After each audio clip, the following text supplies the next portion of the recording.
Hi, English students. All right, today we're going to start reading chapter 2 of Call of the Wild. I hope you enjoyed the first chapter.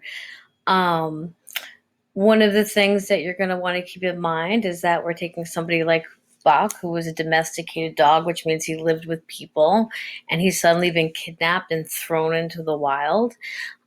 So how is he going to react to this? It's kind of like the opposite of what we've all been through. So we've all been out in the real world and suddenly forced to live at home. It's kind of like the exact opposite of what we're all experiencing.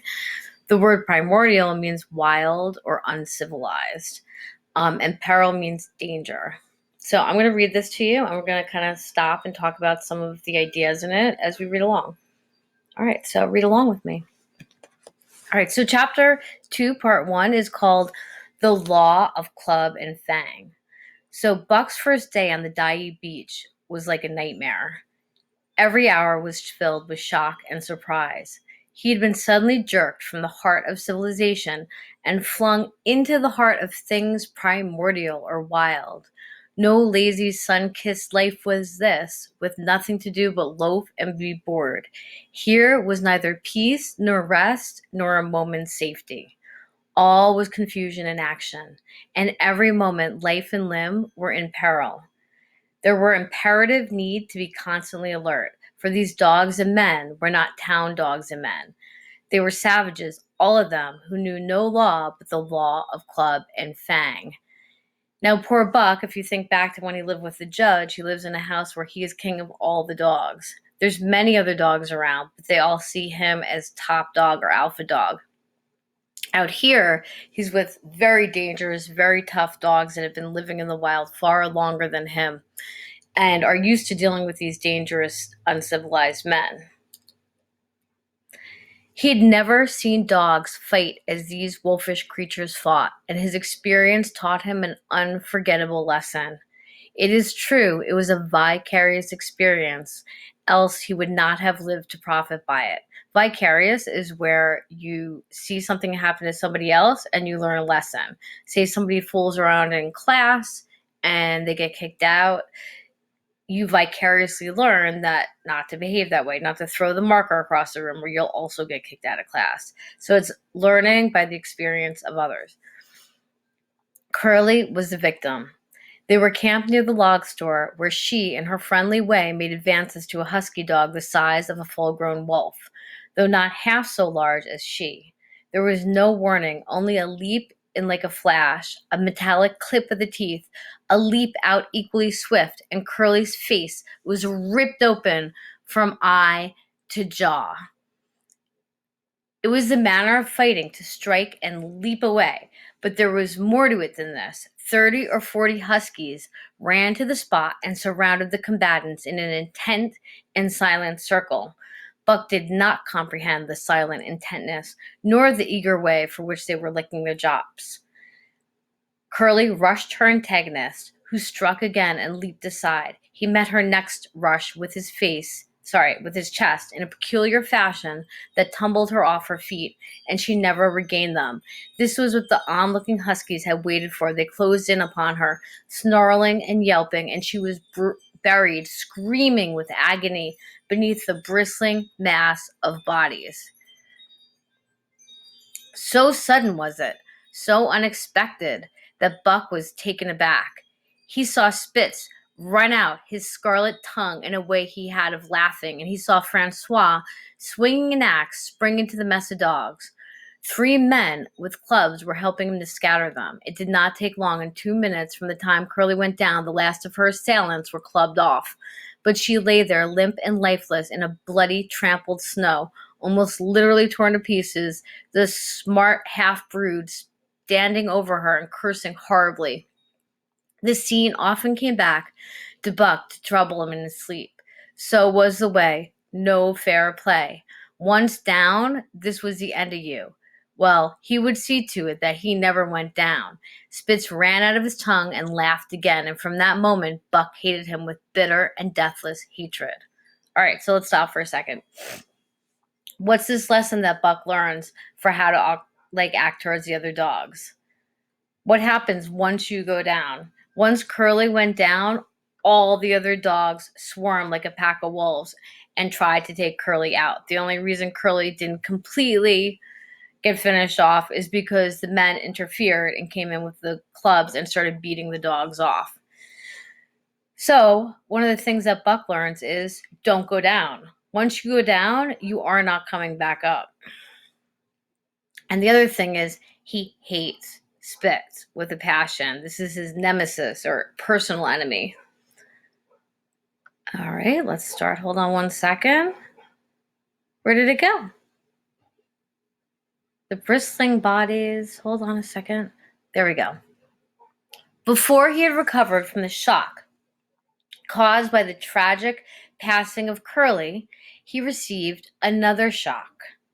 Francois fastened upon him an arrangement of straps and buckles. It was a harness, such as he had seen the grooms put on the horses at home, and as he had seen horses work, so he was set to work. Okay, so Curly has actually died because of the attack.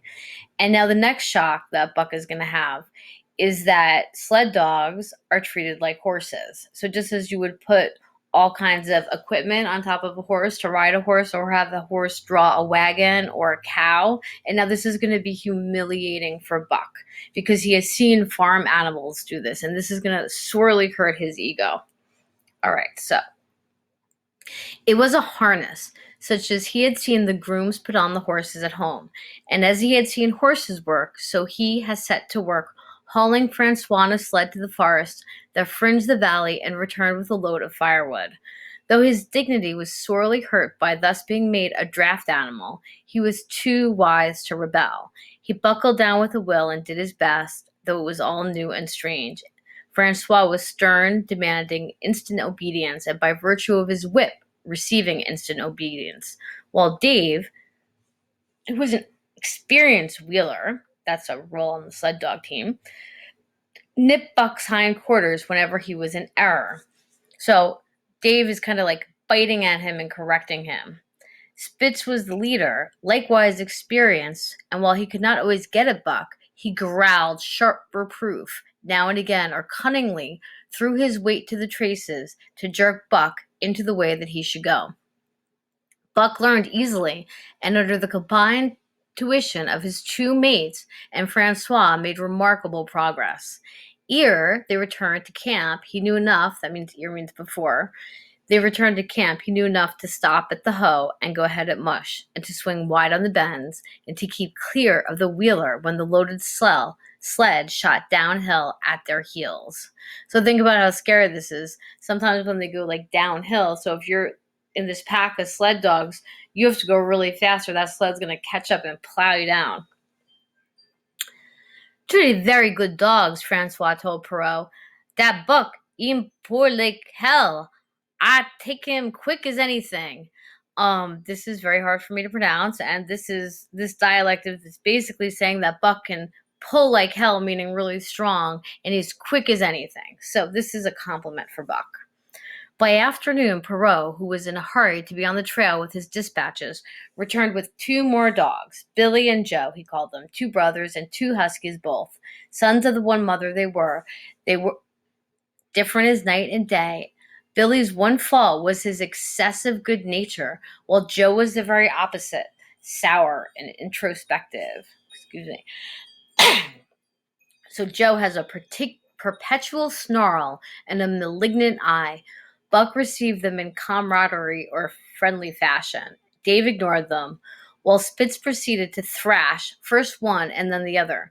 Billy wagged his tail appeasingly, turning to run when he saw the appeasement was of no avail, and cried, still appeasingly, when Spitz's sharp teeth scored his flank. But no matter how Spitz circled, Joe whirled back around on his heels to face him, mane bristling, ears laid back, lips writhing and snarling, jaws clipping together as fast as he could snap, and his eyes diabolically or devilishly gleaming. The incarnation of belligerent fear. So terrible was his appearance that Spitz was forced to forego disciplining him, but to cover his own discomfiture, he turned upon the inoffensive and wailing Billy and drove him to the confines of the camp. So, What is one of the things that happened here? You have Joe and you have Billy, who are two very, very different dogs. Billy's like Curly, so definitely is going to become victimized if Billy doesn't toughen up.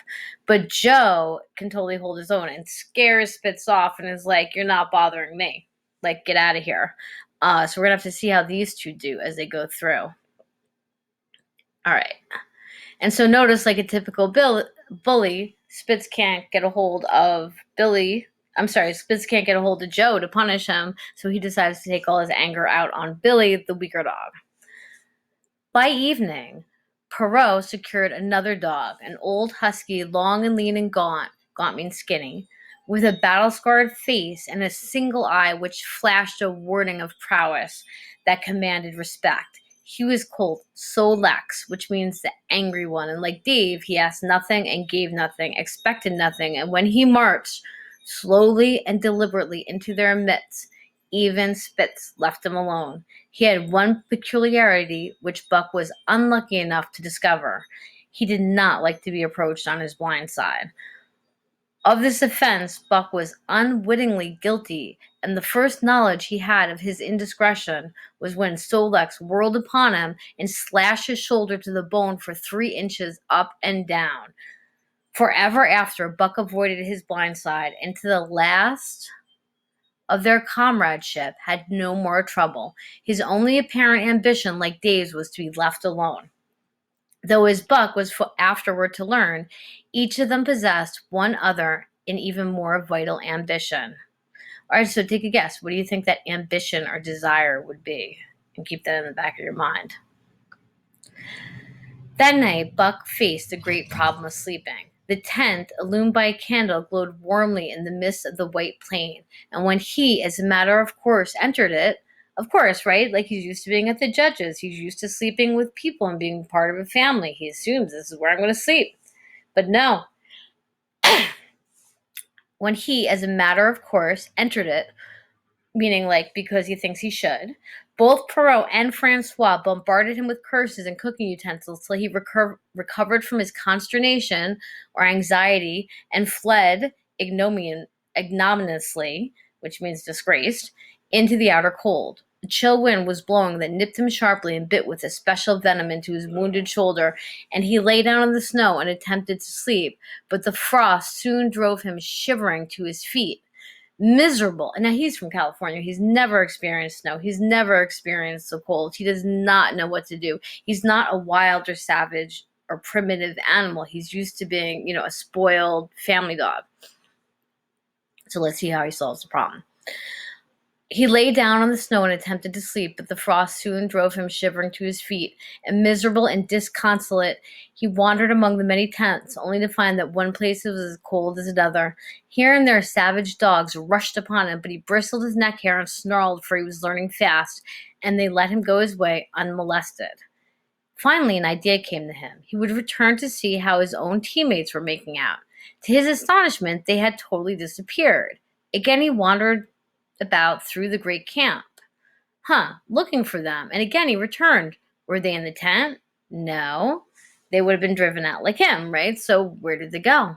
Where could they possibly be? With drooping tail and shivering body, very forlorn indeed, he aimlessly circled the tent.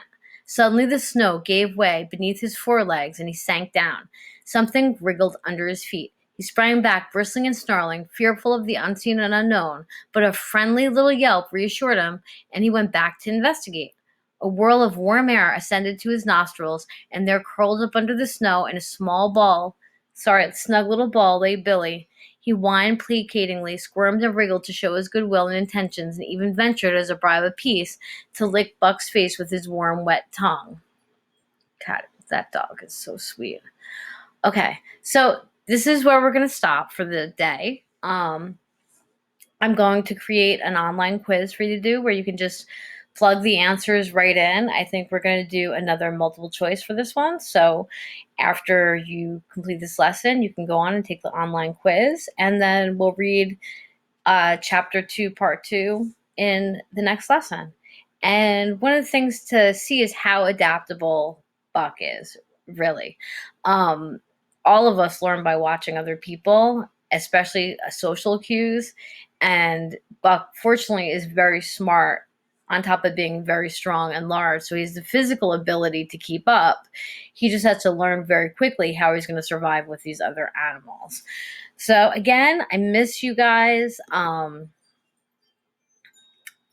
hope you all are well, and I will catch you again tomorrow. And again, message me if you have any questions. My office hours are Monday through Thursday, 10 to 10:45.